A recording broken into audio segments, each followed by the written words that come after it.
Hey you guys, it's Chrissy from Stitch Collective, and in this video I'm going to talk about how to construct the Suzann Clyde work pant.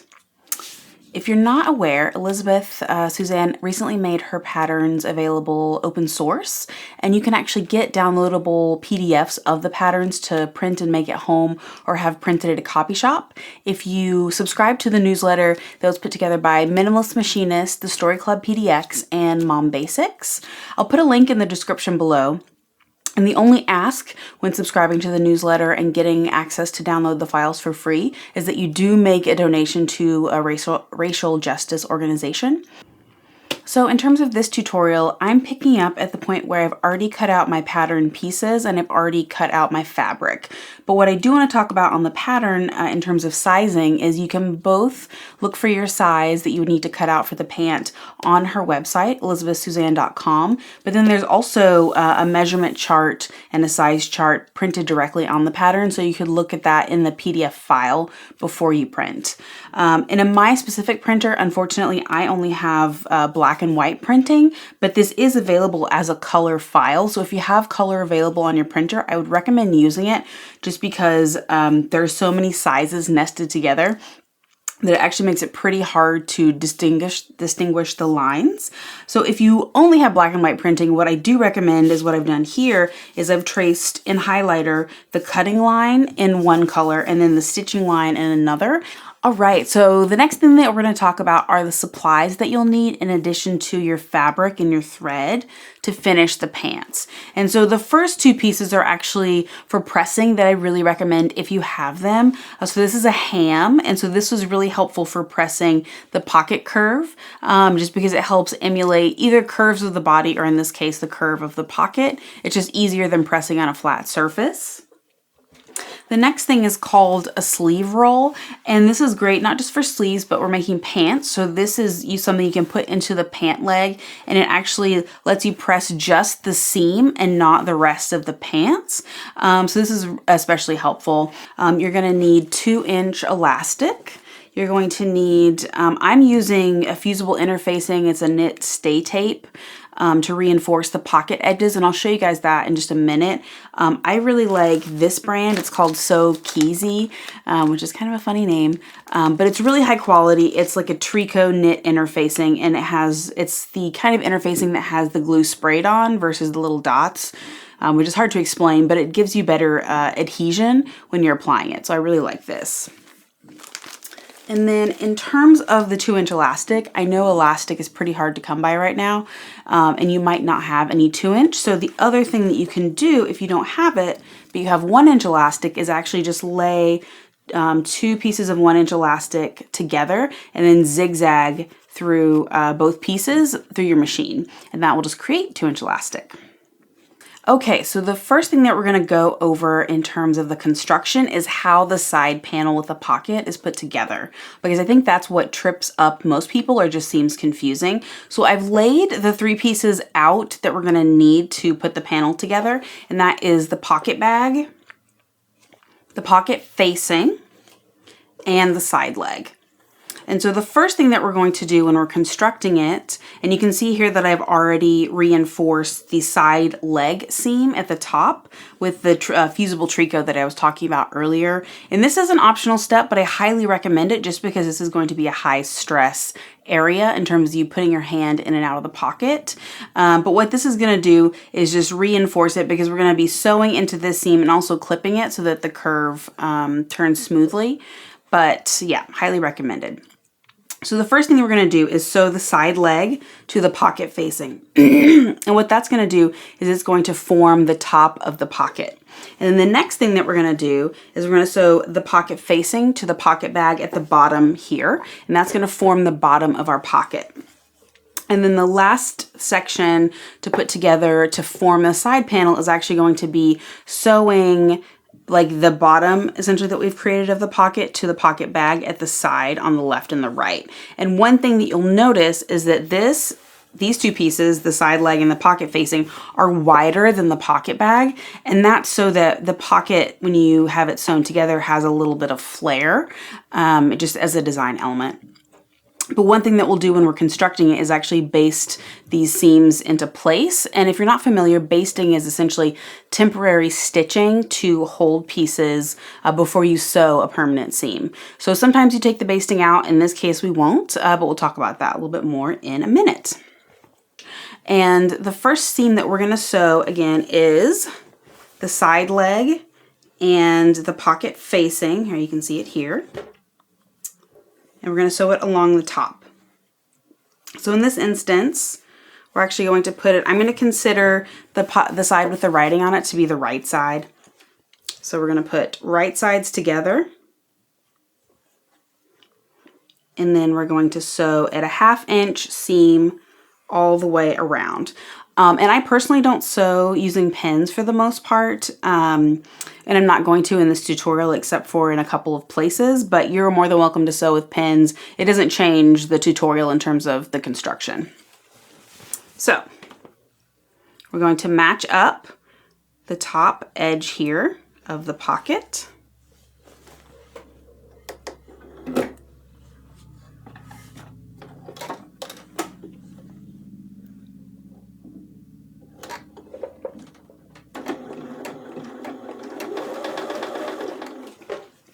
And then one thing I like to do too is just where the center point is on any pattern piece, I actually like to fold it in half and clip a little notch out of it. But what that just shows me really clearly on the top and the bottom pieces are this is where the center is. So that shows me when I'm not sewing with pins, or even if you are sewing with pins, a matching point, because the pattern doesn't have one here. So I've just created one.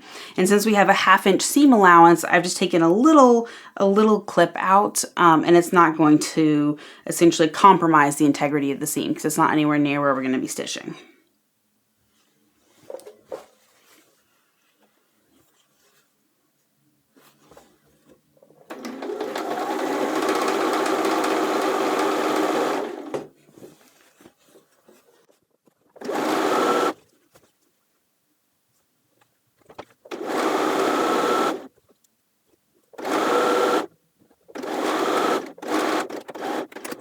Okay, so now we've sewn, I'll turn it over so you can see the black thread a little bit better. So we've sewn the top edge of the pocket, again for the pocket facing and the side leg. And now what I'm going to do is I'm actually going to grade the seams. And what grading seams means is essentially you're reducing bulk by making one seam allowance shorter than the other. So what we're going to do is we're just going to trim it down. And when you're trimming, you always want to trim so that the shortest seam is essentially the seam that's going to be inside against your body. And the longest seam is going to be the one that's facing out, because that's going to keep the bump again from showing or being as noticeable. So all you have to do is essentially trim one seam allowance in half is all I'm going to do for this. Okay, so I've graded the seam here. I've cut one of the seam allowances in half. And now what I'm going to do is I'm going to take it to my iron. Unfortunately, I don't have enough space in here to show you guys my iron or me pressing the seams open, but that will be happening behind the scenes. And then the other thing I'm not going to show in this video, but I will talk about, is finishing your seams. And so my plan is to just serge these. I'm going to stitch the seam and then serge it in terms of finishing. But if you don't have a serger, you could also just stitch the seams and then zigzag over the raw edges. Or if you have pinking shears, you could pink the fabric. Or if you want to do a construction method like flat felled seams, you could do that. I'm not showing that in this tutorial, but you could easily just use the same construction order and then use flat felled seams for like the side seams and the crotch seam.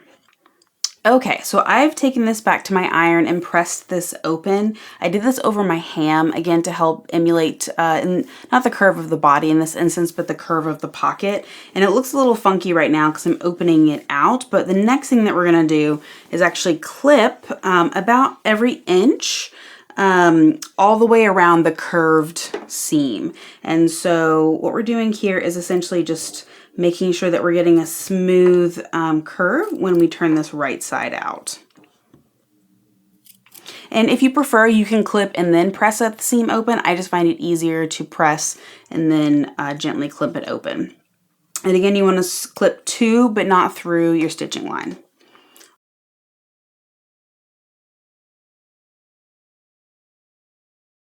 So now that we've clipped, what we're going to do is I'm going to actually go back to my iron, and then I'm going to press the seam allowance towards the pocket facing, and then we're going to edge stitch. And if you're not sure what edge stitching is, we're going to cover it in just a second.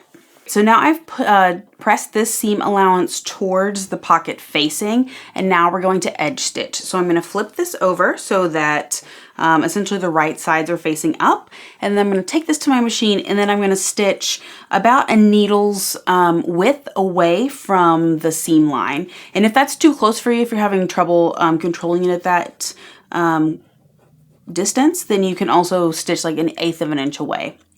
But the whole point is you want to be really close to the stitching line, not stitching the ditch, like not stitching on the stitch line, but just enough to catch that seam allowance over on the side of the pocket facing. And then one thing I like to personally do is I hold on each side of the seam, and then with my fingers, the pads of my like 3 fingers here that I'm holding with, I like to gently put the fabric under tension. So I'm not pulling it like side to side hard, and I'm not pulling it towards me. I'm just very gently trying to make the seam taut so that it makes a crisp seam when I'm stitching the seam allowance down. Okay, so this is what edge stitching looks like. We've stitched again so that we're stitching the seam allowance towards the pocket facing. And what that means is now when we lay out the bottom part of the leg, then it makes sure that none of the pocket facing is showing on the outside, and make sure it rolls towards the inside. Now I'm going to go back to my iron, and I'm going to press this one more time, just making sure as I'm pressing it to get it as smooth as possible. It should be laying pretty flat because we've clipped it. And just making sure that with the edge stitching, just a little bit of the side leg is rolling towards the back. So now I've pressed it again, and one thing that you can see here is because I used the black tricot tape, you can see it down here in the seam. But again, what this is doing is it's reinforcing and just giving a little bit more structure to the top edge of the pocket, just because it is a high stress area. So the next step is attaching the pocket bag to the pocket facing at the bottom here. And then once we have this sewn together, we'll essentially have all of the seams that create the pocket in terms of the top of the pocket and then the bottom of the pocket. So what I'm going to do again is just take this over to my machine, and then I'm going to sew a 1/2 inch seam allowance all the way around this seam right here. And again, because I've made a little notch at the halfway point of both the pocket facing and the pocket bag, it's really easy for me to match up the center point of the seam.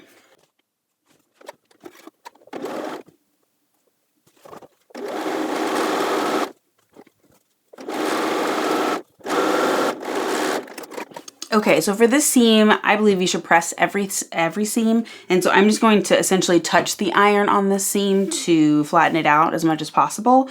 The last step in terms of constructing the side panel for the leg is going to be to baste the pocket into place. So what we're going to do is, you can see we have 3 layers here. We have the pocket bag, the pocket facing, and the side leg, and we essentially just need to make sure that those all line up and stay in place. And so in this instance, I do actually use pins for this just to match up the top and the bottom. And a basting stitch, you just want it to be inside the seam allowance. So in this case, I'm just going to stitch it at 1/4 inch.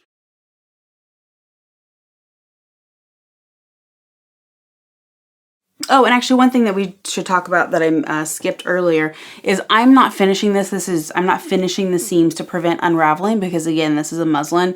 But if you're constructing this at home, you want to serge this seam, or you want to zigzag over the raw edge, or however you want to prevent it from unraveling. Do that now before we baste the side seams in place.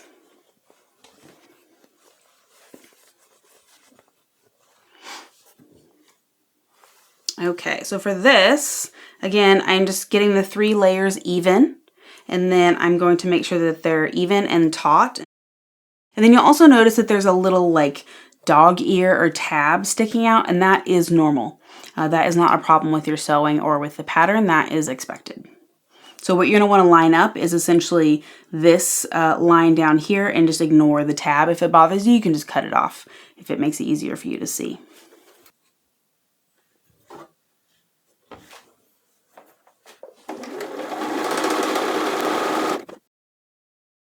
And then I'm going to do the exact same thing on the other side in terms of pinning.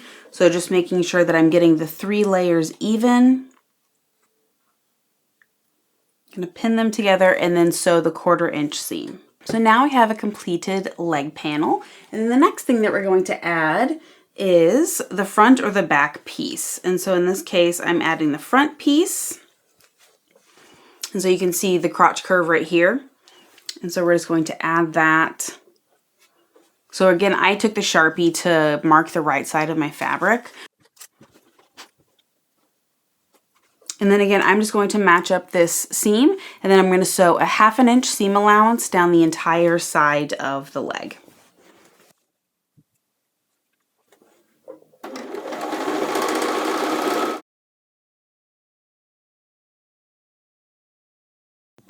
Okay, so I've stitched on the front panel. Next, I'm going to do the exact same thing for the back panel before we go to the iron and press. So I'm just going to sew, start at the top, and sew a 1/2 inch seam allowance all the way down the side of the seam. So I've sewed the side seams for both the front and the back panel, and now I'm going to take it to my iron and I'm going to press these. So the way that I like to press it is I actually like to press the seam open all the way down, and then what we're going to do is we're going to press the front seam towards the front so we can top stitch it. So the side panel seam that's attached to the front panel will get pressed towards the front panel, and then the exact same thing for the back panel. So you're going to press the back panel seam, the seam allowance towards it, and the front panel seam allowance towards the front panel. And now what you'll need to do before we go to the next step is do your seam finish. So in my instance, I would be serging this on my final pair. Again, if you want to zigzag the raw edge, go ahead and do that. The only seam finish that I do not recommend for these pants is French seams. It would just be too bulky in a bottom weight fabric. So I've just come back from my iron and I've pressed the seams. Let me actually flip it over so you can see on the camera. But what I talked about before is I pressed the seam open the entire length of the seam, and then I pressed it to the side. So in this case, I pressed it towards the front or I pressed it towards the back. And then what we're going to do next is we're going to top stitch both of these seams. So in the front panel and then in the back panel. And then I'm going to do about 1/4 inch away from the seam. And so I'm just going to use my 1/4 inch foot. But one thing that I wanted to show you that can be really helpful is if you have a blind hem foot, usually they have a blade. And what the blade does is it goes into the seam, and then you can essentially use that to make sure that your top stitching is straight. Okay, so I'm getting ready to top stitch the back seam. And what I'm doing is I'm lining up the stitching, the seam with the edge of my foot. And then I'm going to top stitch, like I mentioned before, 1/4 inch away. But what I like to do is I like to kind of flex my fingers a little bit, and then using the pads of my fingers just ever so slightly put tension on the left and right side of the seam. So I'm flattening it essentially, or opening it out as much as I can. And so that when I top stitch, it's top stitching it as flat as possible. And I'm going to top stitch all the way down the back seam, the back leg seam between the back and the side leg, all the way down to the hem. Okay, so I've top stitched the back, and now I'm going to top stitch the front. And in this case, I'm going to do it from the hem to all the way up to the waistband. And I'm doing it that way so that it's easier to fit in my machine, so I don't have all of this extra fabric. I'm trying to shove it here into the throat space. I have all of the rest of the table to use.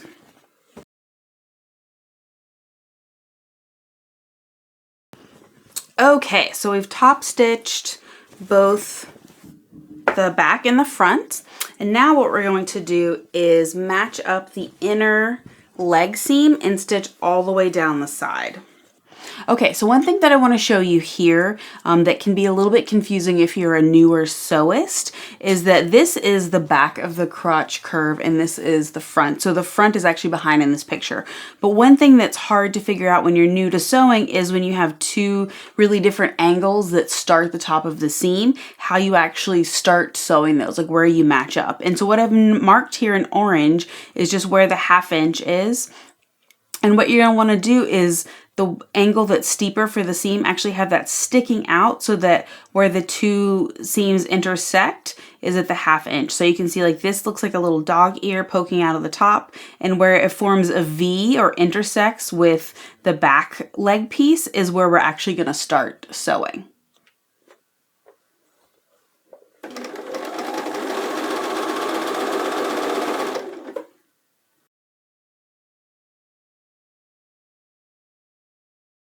Now that I've sewn the leg seam, I'm gonna go and press it. So I have pressed the seam open and then I pressed it towards the back. And again, at home, when you're constructing this, you would go ahead and finish this seam. And then the next thing that we're gonna do is actually go ahead and hem the leg. The intended hem depth is 1 5/8 inches.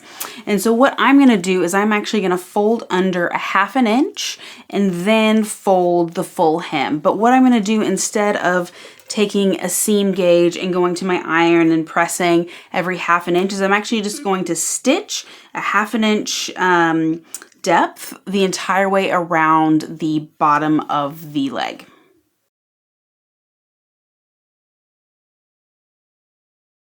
So I've stitched my 1/2 inch guide along the hem. So I plan on just leaving these stitches in because no one's going to see them. You could make your stitch length really long, like as long as your machine can make, and you could loosen your top tension a little bit so that you essentially create loose basting stitches that are designed to come out. And then once you've stitched it and pressed it, you could remove the thread. But again, because no one's going to see this in the hem, I've just stitched the reference line. I'm going to press it down all the way around, and then we'll come back. I'm back. So what I've done, let me actually unfold the hem a little bit so you can see more easily. But what we talked about before is I stitched a reference line a 1/2 inch or all the way around the bottom of the hem, and then I stitched another at 1 5/8. And so then when I went to my iron, I was easily able to iron exactly a 1/2 inch all the way around without needing to use my seam gauge. And then I was able to fold it again at the 1 1/8 stitching line to essentially go ahead and have my hem. And then the next thing that I'm going to do is just turn the leg right side out for each. And then we're going to top stitch the hem from the inside. So now this pant leg is right side out, and then I'm going to top stitch from the inside so that I can use the top of the hem as my reference. So in this case, I'm just going to match it up to a point on my presser foot and stitch about 1/8 of an inch from the fold. But if you have like a blind hem foot or a stitch in the ditch foot, that would be great to use on this, where you could, I'll point it the other way, but you would have the blade of the foot essentially as the reference guide for stitching. But since this is a muslin and my foot has a nice notch in it, the 1/4 inch foot that I have here, I'm just going to go ahead and use that as a reference.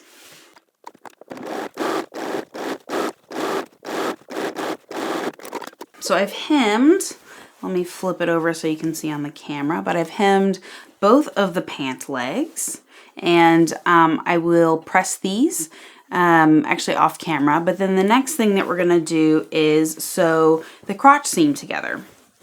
So we're going to need to turn one leg inside out, doesn't matter which one.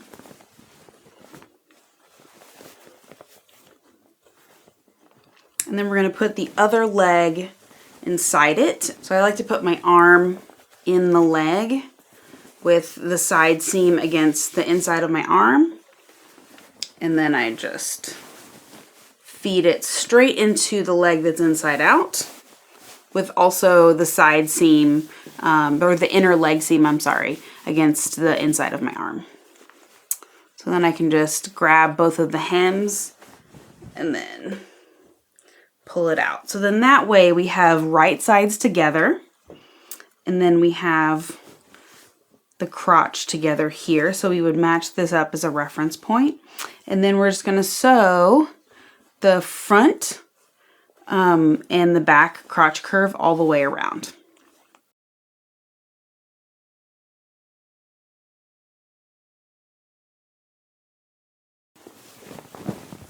Okay, so I have sewn the entire crotch seam all the way around. Now I'm going to go to my iron and I'm going to press this open, and then I'm going to press it to one side. It doesn't matter which side you press it to, whichever you prefer. And then we're going to come back and we're going to top stitch it.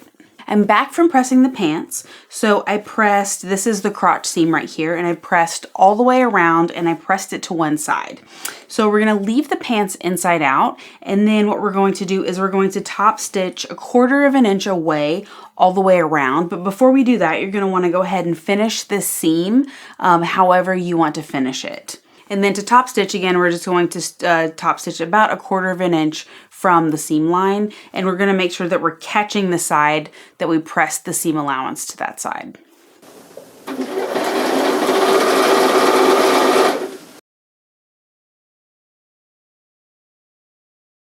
Okay, so I've top stitched the crotch seam all the way around, again with the pants inside out, so the right side is on the inside, and I'm top stitching from the inside. We're at the last step, and that is adding the waistband to the pants and then top stitching the waistband.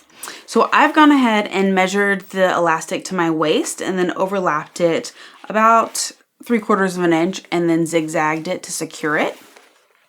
And then what I'm going to show you is how I like to attach elastic to my pants. So what I normally do is I actually place this on the inside of the pants, not zigzag, serge all the way around, and then fold it under. But since I have a sewing machine, and you might only have a sewing machine at home, I'm actually going to show you how to do it on this, but it changes the order of construction a little bit just so that we get a cleaner finish.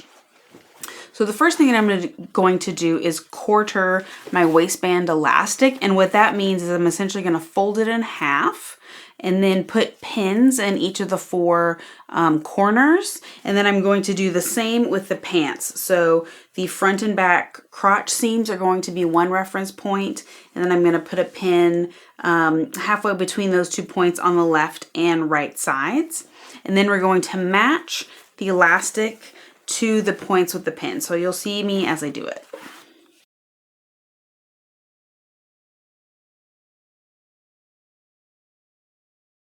So we have pins to give us our reference points, and then we also are going to be using the front and back crotch seams like I mentioned. And then what we're gonna do now, it would actually be better if you did this before you put in the pins, but I forgot to tell you, is we're gonna turn the pants inside out. And then we're actually going to pin the waistband to the right side of the pants, so to the inside of the pants. And then you're going to match your pins to your reference points. So in this case, where I've overlapped the elastic, I'm going to add that to the back crotch seam. Pin that in place.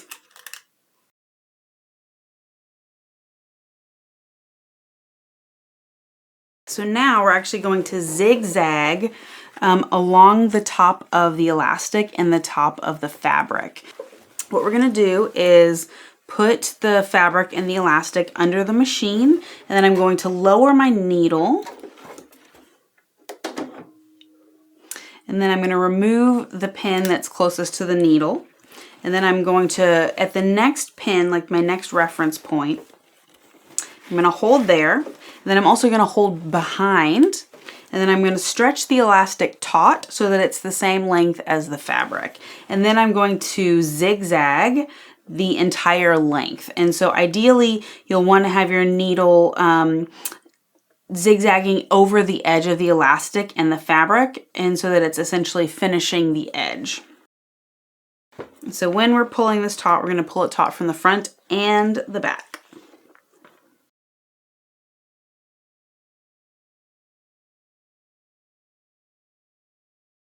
And then each time you get to a pin point, you're going to remove the pin, and then you're going to grasp the next pin out and just repeat all the way around. So you're stretching the elastic to fit the fabric, and then zigzagging over the edge.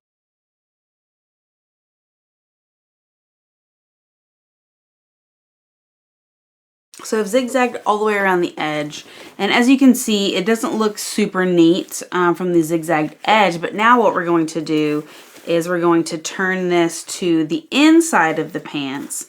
And what you actually get is it's going to fold it over and make it a nice clean edge. So we're going to fold it over once, and then we're going to fold it over one more time to make the elastic casing. And then we're going to top stitch this using the same method where you stretch the elastic to fit. So I have essentially pressed the elastic lightly just to get a nice crease all the way around where I folded it towards the inside of the pants. And now I'm actually going to turn these right side out. And we're going to top stitch the elastic into place. So this time, instead of using pins to reference, all we have to do is, when we fold the elastic in, we're just going to use the seams as guides. So you want to make sure like that this seam matches up. So we'll use that as our first seam. And now I'm actually switching to a straight stitch, and I'm just going to, just like with the zigzag, straight stitch all the way around and then use each seam as my guide to where I'm matching it up and stretching it to fit.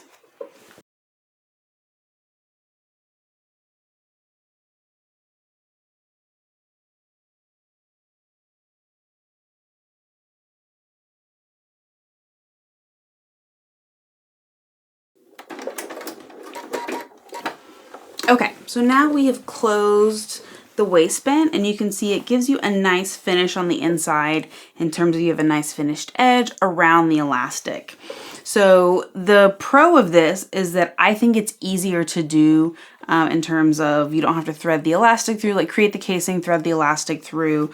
The con is that you really need to know that it's going to fit your waist before you commit to this. So make sure that you double checked your elastic and fit it to your waist. Even after you've sewn the edges together, I would try it back on just to make sure. And you could even have it a little bit tight, like it feels a little bit tight, because when we top stitch this waistband next, it's actually going to stretch the elastic just a little bit. So the last step before we're done is now we just have to top stitch the elastic. So like we did before, we're just gonna pick an inconspicuous place to start. And then we're gonna do two equidistant lines of top stitching from the top and the bottom of the elastic. And so if your lines aren't perfectly straight, nobody's gonna notice, like don't worry about it. And then the more you top stitch, the more it's going to scrunch up the elastic. So it's gonna be hard to tell if your stitches wander a little bit. Do not worry about it. But same as before, where we start, we're just going to let our needle go into the fabric. And then we're going to make sure to pull from the front and from behind. And then we're just going to pull the elastic until the fabric is taut.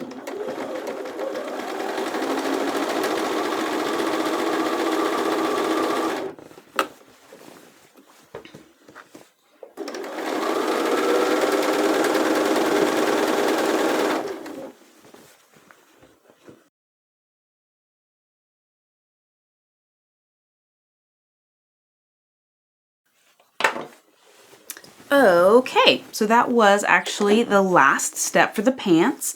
What you want to do now is just give them one final press, and then it would be good to run hover the iron over the elastic and just hit it with some steam, and that will help it recover back to its original size, and it'll scrunch up a little bit more. But yeah, those are the completed Clyde pants. I hope you guys found this tutorial helpful. I'll actually be making tutorials for the other Elizabeth Suzann patterns as I muslin them. Yeah, so tune back in. Thanks, you guys.